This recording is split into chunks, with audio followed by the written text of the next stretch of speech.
Buenos días, es para mí un gusto estar con ustedes y compartir un poco de todo el vasto conocimiento que hay acerca de las enfermedades infecciosas. Vamos a empezar entonces, vamos a hablar sobre abordaje antimicrobiano de sepsis intraabdominal.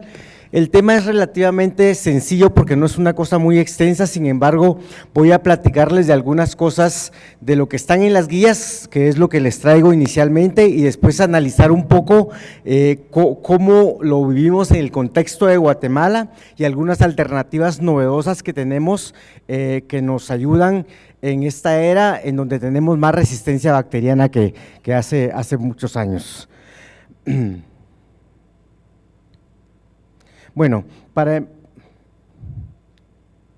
en el contexto clínico, primero pues vamos a ver las causas, ¿verdad? Y dentro de las causas tenemos todo lo que se relaciona con perforación intestinal, como por ejemplo apéndice perforada, ruptura de divertículos, isquemia intestinal que conlleva también a perforación, dehiscencia de anastomosis, con lo cual ustedes los cirujanos están muy relacionados, absceso intraabdominal y otras causas que conllevan contaminación intraperitoneal. Se divide en dos grupos generales. La primera parte es la peritonitis leve o moderada y casi siempre va a requerir de tratamiento parenteral, ya sea corto o mediano, como vamos a ver en un momento, pero se requiere de tratamiento parenteral. Por ejemplo, peritonitis focal periapendiceal y absceso diverticular, que son de las causas usualmente no graves de la enfermedad. Pero también tenemos la otra parte, que es la parte severa, y aquí es cuando hay una sepsis intraabdominal importante. Generalmente cuando hay una contaminación muy grande, está asociada a choque séptico o sepsis severa, y generalmente son pacientes que tenemos que manejar en unidad de cuidados intensivos. La parte fundamental, el antibiótico es importante, pero es muchísimo más importante que sea drenado el absceso, es decir, corregir el proceso que lleva a la sepsis. Sin eso, los antibióticos realmente son de poca utilidad. Dentro de las etiologías, pues tenemos una serie grande de bacterias. Las más importantes son las enterobacterias, que como sabemos son bacterias que viven naturalmente en el intestino, que no hacen daño, pero una vez se rompe la barrera del intestino, pues sí nos pueden provocar esa sepsis. Dentro de las más importantes están Escherichia coli, que es la de mayor importancia, están especies de Klebsiella y otros bacilos gram negativos. También algunos anaerobios particulares, como especies de bacteroides, bacilos anaeróbicos gram positivo, incluyendo esta bacteria que recientemente ha tenido mucho valor, que se llama Egertella lenta, y es importante que la conozcamos porque tiene resistencia intrínseca a algunos antibióticos como cefalosporinas y piperacillina tazobactam. Afortunadamente sí responde a metronidazol y a carbapenémicos. Entonces, si tenemos un paciente, aunque no tenga la historia de uso de antibióticos, pero no responde rápidamente, habrá que pensar, si tenemos un esquema que no tiene metronidazol, agregarle metronidazol o subirle a carbapenémicos. Y solo con esto perdemos ya buena parte de los antibióticos que usamos usualmente. También tenemos Enterococo faecium o Enterococo fecalis, no son tan comunes, pero puede ser. También Pseudomonas aeruginosa es infrecuente, pero también tenemos que tenerlo en consideración si en algún momento no responde a una terapia que no cubra ese tipo de gérmenes.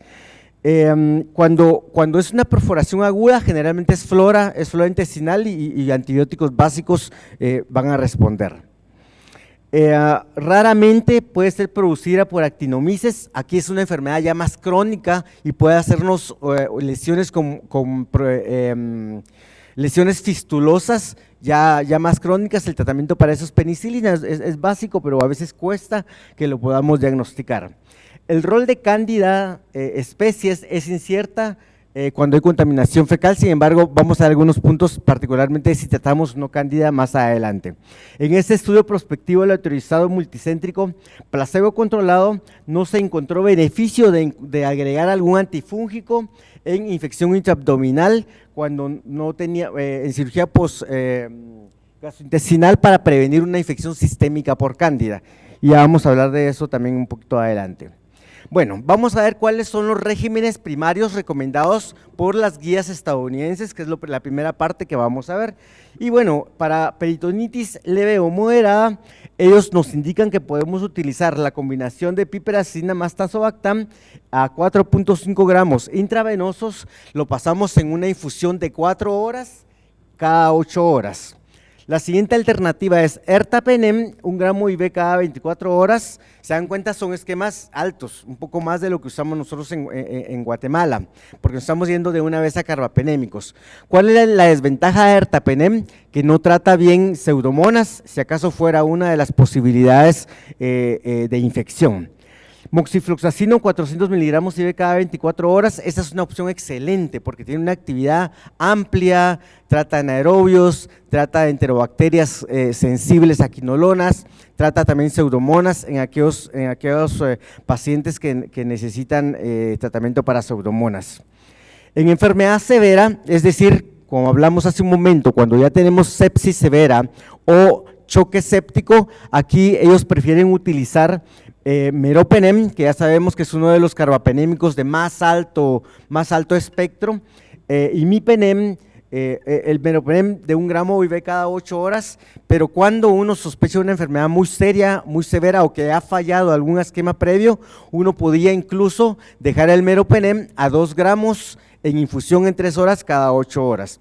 Eso nos ha funcionado de maravilla en Guatemala, a incrementar la dosis de meropenem y darlo en infusión mejora mucho la respuesta clínica de los pacientes, sobre todo si son pacientes graves y que ya han tenido un esquema previo de antibiótico.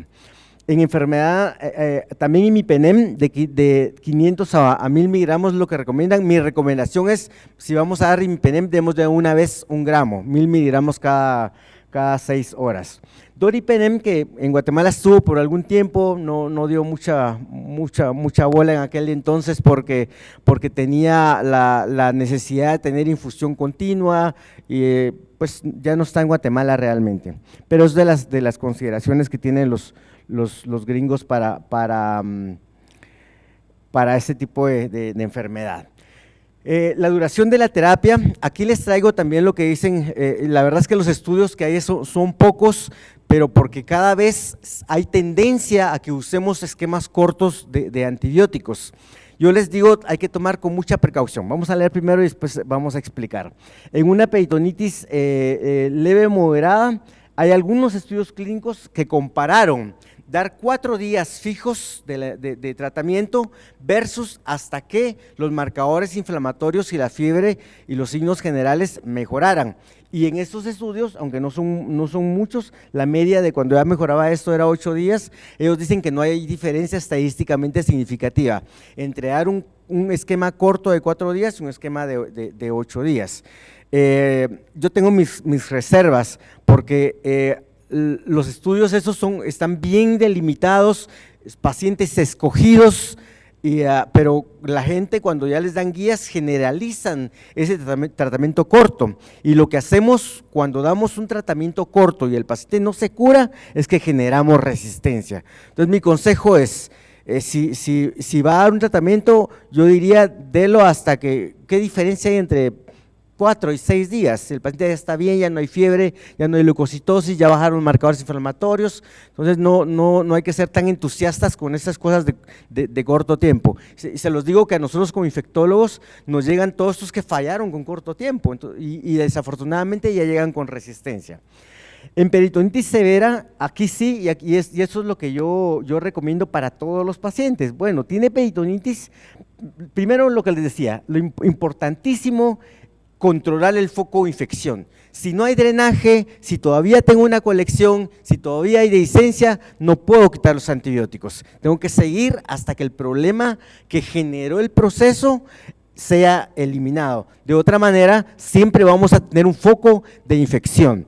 Entonces, en estos casos, cuando está controlado el origen y ya resolvió la fiebre, ya resolvió la leucocitosis, ya resolvió el hilio adinámico, entonces, esto o hasta que la procalcitonina sea menor de 0.5 o haya disminuido 90% con respecto al basal con que iniciamos el esquema antibiótico, ahí podemos considerar quitar los antibióticos. Bueno, tenemos algunos regímenes alternativos y estos regímenes alternativos se parecen más a nuestros regímenes, a lo que usamos nosotros en Guatemala, que es la combinación de ciprofloxacina importante, es dosis altas, ¿verdad? No 200 cada 12, sino son 400 miligramos cada 12 horas de ciprofloxacina o levofloxacina asociada a metronidazol. Y acuérdense que las quinolonas, excepto moxifloxacina, no son activos en contra de anaerobios, por eso es que a estos dos medicamentos les asociamos metronidazol. Otra alternativa es cefepime, 2 gramos IV cada 12 o cada 8 horas, asociado a metronidazol 1 gramo IV cada 12 horas o 500 miligramos cada 8 horas.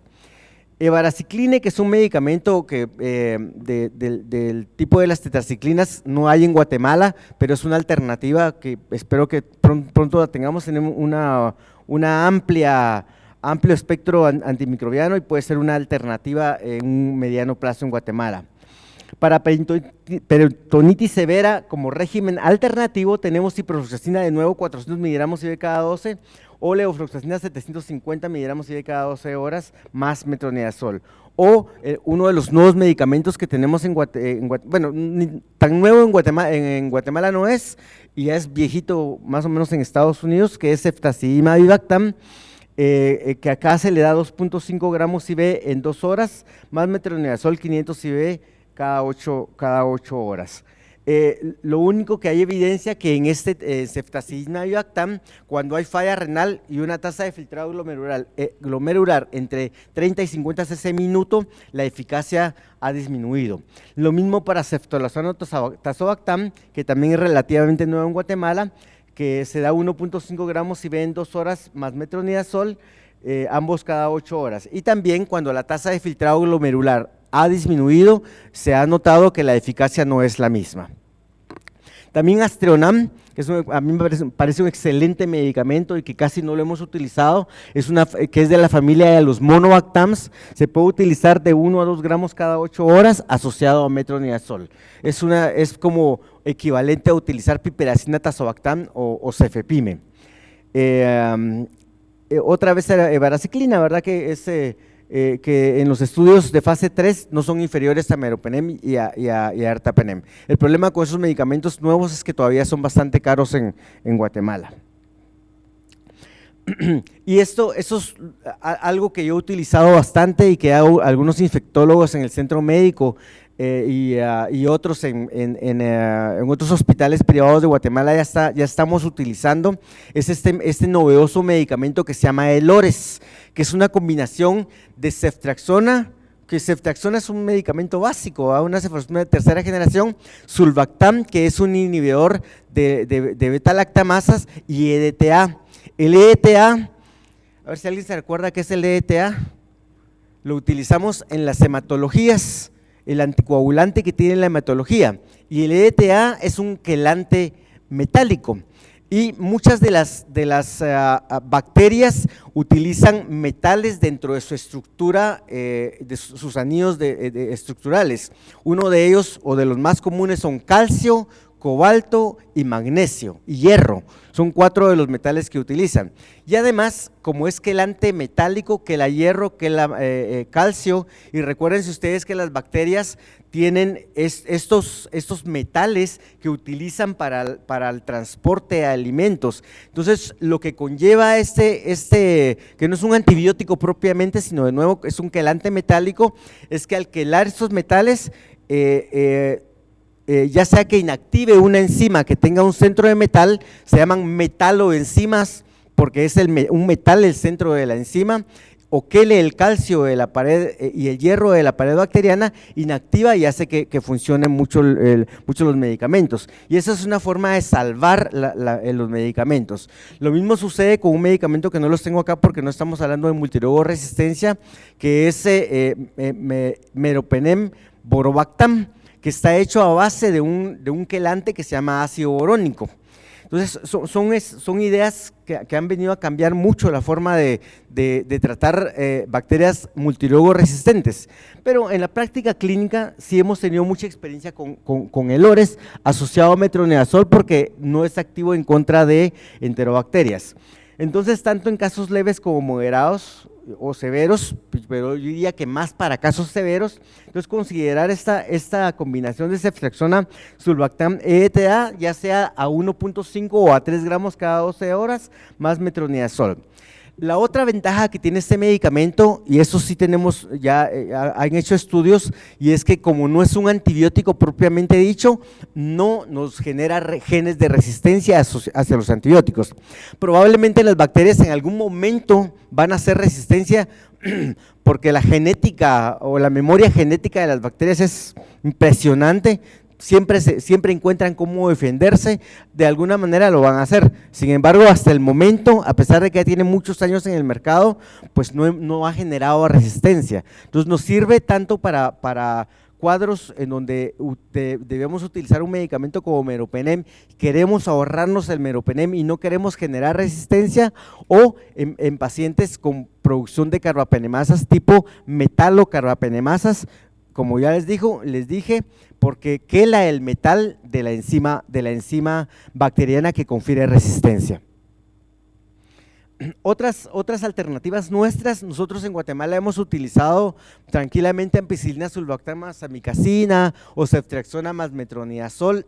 Entonces son alternativas que podemos utilizar todavía, sobre todo si los pacientes vienen de la comunidad, no han estado expuestos a antibióticos y no ha tenido contacto con hospital, pues podríamos utilizar esos esquemas. Pero si clínicamente no responden, hay que aumentar a un esquema mayor. Acá les traía esta diapositiva, está un poco borrosa, pero no pude conseguir una mejor fotografía, y quería mostrarles, no sé cómo funciona el puntero, no me… Bueno,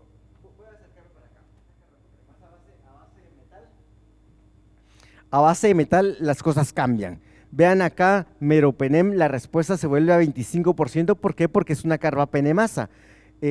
También en las no enterobacterias baja a 17% la respuesta microbiológica, esta no es clínica, es in vitro.